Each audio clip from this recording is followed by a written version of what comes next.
This is a workhorse and a beast for any kitchen or operation out there that needs to extract juice from a dense fruit or a dense vegetable. We look to the centrifugal juice extractor because this is the most efficient way to get your juice out of that product. The way it works is quite simply you put your product into the chute and press down, and underneath there's teeth and screens that will grind up that product, shoot out the pulp that you don't want, and put the juice that you do want out the front tube here very easily, all through the use of gravity.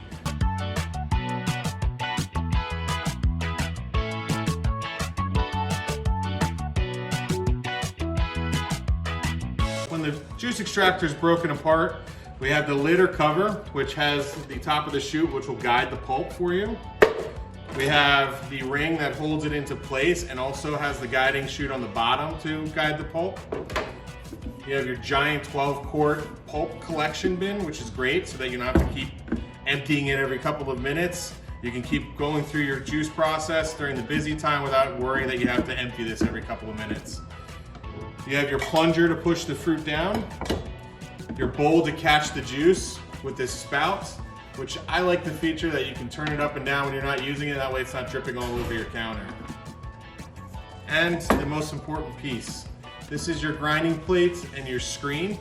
These teeth here are what grind up the fruit or the vegetable and make the pulp, and then this screen collects all of the pulp so that the juice can come out through gravity and go straight down into the tube without mixing in together and mixing it up.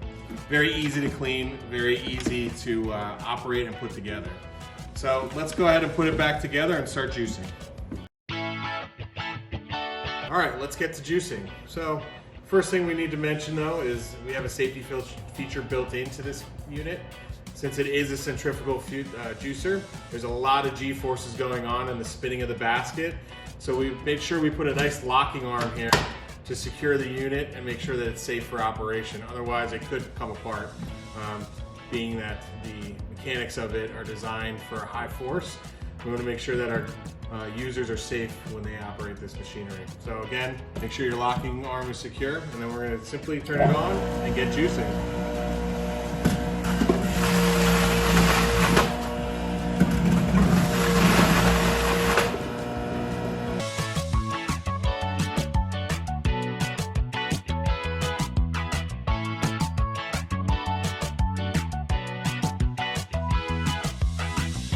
Here at Waring, we have a dedication to making sure that we tackle the big problem of food waste in the industry.